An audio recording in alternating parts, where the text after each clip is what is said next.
Ingeniero Blandón, temas sobre la mesa. Déjeme reírme un poco. Fíjese, primero, tres temitas que usted ha tocado. El tema de la corrupción. 33 sobre 100. Y yo he sido profesor en la universidad. 33 sobre 100 no llega ni a F. Llega a ñ. Esa es la calificación que tenemos. Ahora le hablo sobre eso.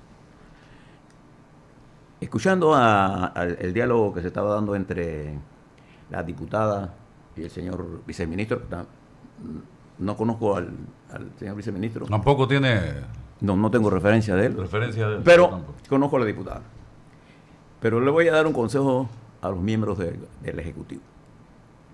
El trabajo de un legislador, como el trabajo de la diputada, es ir a averiguar qué está pasando Fiscalizar. y tener un contacto. Ella es una funcionaria de elección popular y el ministro o viceministro es funcionario escogido.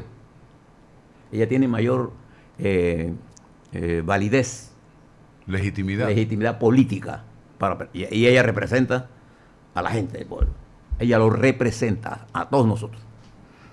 Entonces, yo creo que es muy sencillo para él haberle dicho, señora diputada o respetada diputada, escucho con atención lo que usted está diciendo, voy a hacer las investigaciones, he estado allí y la información contradice, pero voy a investigar lo que usted está planteando. Ya, eso es el problema.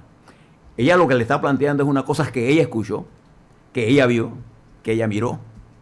Entonces, el funcionario lo que tiene que ser, primero, es el funcionario del Ministerio de Educación. Él no es ni siquiera funcionario de, póngase así, un hachero. Él es el representante del Ministerio de Educación que debe hablar con educación frente a las cosas que se están haciendo. Esa es la primera cosa que yo le digo. Al contrario, Censo, la señora alcaldesa de Arraiján ha cometido, desde mi punto de vista como miembro, como parte de su comunidad, un exabrupto al llevarse al destruir esa monumento que va contra la historia. Ella tiene la responsabilidad de darnos una explicación a nosotros. Y que no tiene nada que ver Nada, con yo no el tengo que ir a gobierno ninguna de la red de República. ella. Si un periodista. Un monumento que no tiene nada que ver con la República Popular China, para que sepan. Sí, porque es un monumento dirigido a la presencia de los una chinos, cultura en más de 150 años en Panamá. Allí es la inversa. Es el funcionario local que actúa con una prepotencia y además un desconocimiento, pero queriendo evadir, porque ese es en el fondo el problema. Ella quiere evadir un tema que ella sabe que se equivocó. Eso es todo. Esa es la esencia del problema. Fíjese que, y esto tiene que ver mucho con la calidad de la gente. Uno de los principales problemas de esta baja evaluación de nosotros es tener gente en funciones administrativas que no da la talla para lo que estamos exigiendo. Fíjese, y esto no es en Panamá nada más. Yo le voy a citar aquí, Álvaro. En una información que sale en los medios de comunicación, la secretaria de Seguridad de los Estados Unidos, Kristi Noem, se le atribuye la siguiente declaración. Si Jesucristo hubiera querido que los norteamericanos hablaran español, hubiera escrito la Biblia en inglés. Yo creo que ella demuestra una ignorancia absoluta. En primer lugar, Jesucristo no escribió la Biblia. En segundo lugar, la Biblia, el Viejo Testamento fue escrito en hebreo antiguo. Y el Testamento Nuevo fue escrito después que Cristo murió. Ni siquiera... El inglés ni siquiera era un lenguaje en esa época de la categoría mundial parcial. Entonces, uno solo de los discípulos apóstoles participó en la escritura de los 4 testamentos, imagínese usted. Pero no fue Cristo. Entonces, fíjese el argumento. Los otros 3 ni lo conocieron. En esto, utilizando la Biblia en inglés para decir que en Estados Unidos no se habla, en Estados Unidos se habla español en muchos estados. ¿Por qué? Porque los hispanos somos una corriente importante de la migración en los Estados Unidos.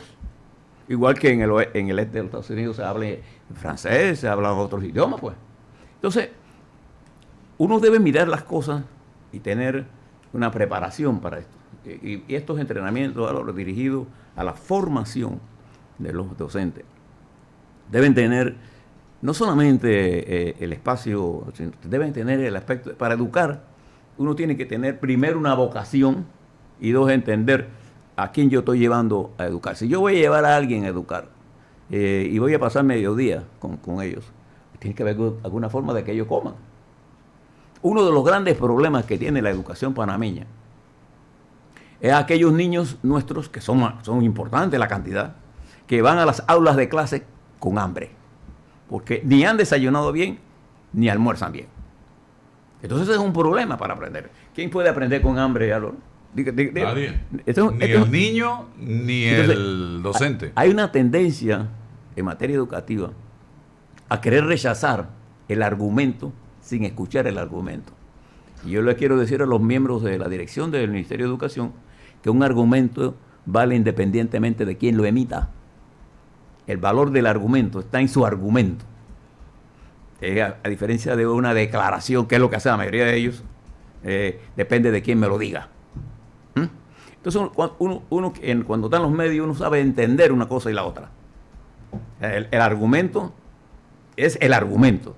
Y puede ser un enemigo mío o alguien que esté en contra de mi pensamiento, pero escucharlo me hace cultivar a mí una opinión diferente y puede alimentar mi conocimiento. Voy al otro tema, al tema de la corrupción. Y yo quiero decirles que esta evaluación de Panamá sí incluye los análisis que se hacen por cada país. Hay diferentes metodologías para evaluar la corrupción. La corrupción es uno de los temas más difíciles de combatir. Por eso que se requiere una estrategia y la participación ciudadana, porque en la práctica es un impuesto. La corrupción es un impuesto a los pobres. ¿Por qué? No deja de recibir los ingresos el empresario. Es que para recibir el ingreso, él tiene que cotizar más alto para poder pagar la coima. Y entonces ese incremento de costos va en detrimento del servicio que yo le tengo que prestar a la comunidad. Ese es el problema de la corrupción, que es un impuesto. Y segundo, es muy difícil de probar, porque yo necesito las dos partes en el proceso este. Entonces esto va más por la formación. No solamente la corrupción en términos monetarios. Los muchachos que se copian, por ejemplo, de un examen, es un acto de corrupción, ¿no? Mentir es un acto de corrupción. Equivocarse no es un acto de corrupción. Me voy a equivocar continuamente. En nuestro caso en Panamá, el problema de la corrupción tiene que ver mucho. Si usted mira las encuestas, mira el The Economist, por ejemplo, que tiene una investigativa, dónde ellos consiguen su información. En las mayorías de las publicaciones que se producen en los países y en la investigación que hacen los miembros del panel de investigación de The Economist en cada uno de los países. Y ellos tienen una opinión a la cual muchas veces yo no estoy de acuerdo con lo que dice The Economist, pero no importa, es un elemento importante para el análisis, sobre todo en un mundo tan complejo como este, en donde la información fluye a una velocidad, Álvaro, instantánea. Hay más información que capacidad nuestra para analizarla. Entonces la lucha contra la corrupción es un tema que no se quiere discutir y ni quiere enseñarse. Y hay que llevar a los partidos a una cultura de anticorrupción. Hay que llevar a los muchachos a una cultura anticorrupción. Hay que llevar a los políticos a una cultura anticorrupción. Y esa cultura anticorrupción debe anteponer el deber de un funcionario público es servir, no es servirse. No sé si me explico. O sea, no es que usted mucha gente cree que ese funcionario público es para hacerse rico. A usted lo tomaron un ministro y si usted no roba, usted es un pendejo. Entonces eso no es cierto. Usted tiene que mirarse siempre cómo usted quiere que lo miren en el futuro. ¿Qué evaluación quiere usted que le haga la comunidad en los próximos 5 años o los años que usted después Después que usted deje de ser ministro, ¿te acuerdas la conversación que tuvimos con papá Dimitri un día? Usted y yo. Cuando Dimitri salió del gobierno. Nadie le hablaba, ni lo llamaba. Y el primer regalo, el único regalo que recibió en Navidad fue una botella de whisky de 12 años. Cuando antes le regalaban... No cabían en la oficina. Y le regalaban roles de $5,000. Entonces, uno siempre tiene que gobernar para cuando está abajo. Y el poder absoluto corrompe absolutamente.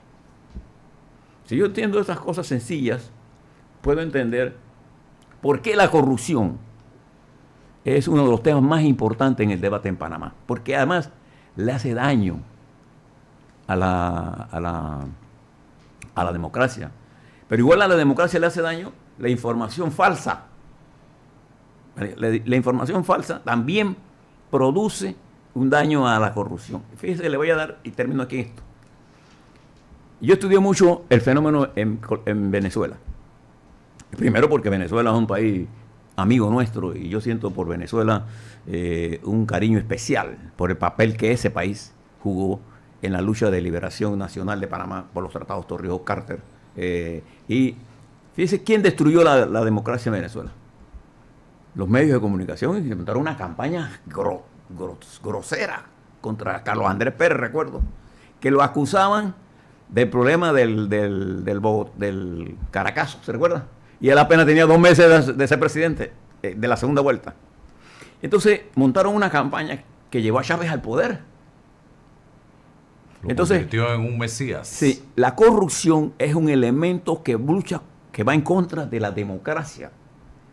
Pero utilizar la corrupción como elemento para dividir la democracia nos lleva a la dictadura o a los gobiernos autoritarios, para darlo de otra forma.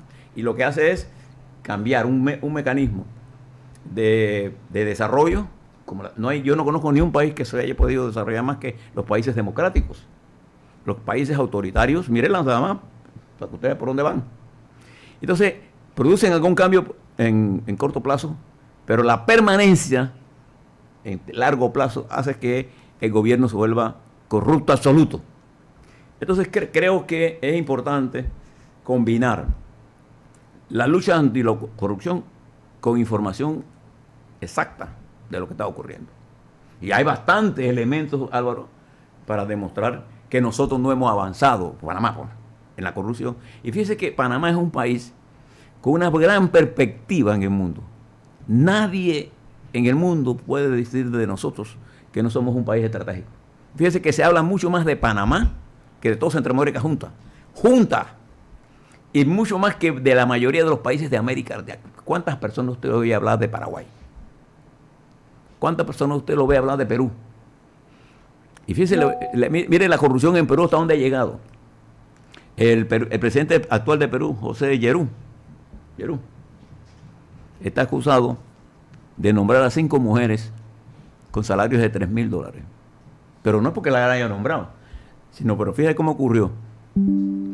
Todas las noches él recibía a una dama. Y pasaba la noche y al día siguiente la dama quedaba nombrada en el ejecutivo con $3,000. Y después venía otra dama y entonces a él lo acusan. Ahora, este presidente. Sin embargo, usted estudia, el crecimiento de Perú es extraordinario. Pero la corrupción en Perú es altísima. Entonces, no necesariamente la corrupción produce caída de Estados Unidos. Hay un problema ahora mismo. No necesariamente la corrupción produce falta de crecimiento. No. Lo que produce es un crecimiento hipertrofiado, dañado. ¿Por qué? Porque el que se queda con los recursos es otro y la mayoría se queda sin esos recursos para comer siquiera. Entonces la lucha para la corrupción es un tema sumamente serio. Ojalá usted pueda traer a la señora Valdés para que discutamos estos temas, porque estos son los temas que tenemos que hablar, cómo se lucha. Porque parte de la lucha anticorrupción es tener un sistema judicial íntegro. Claro. Fíjese lo que acaba, independiente. Fíjese lo que acaba de ocurrir anoche en los Estados Unidos. El Congreso de los Estados Unidos votó con el apoyo de 3 congresistas republicanos para impedir que se pudiera hacer una ley que no permitiera que el Congreso viera el problema de los aranceles.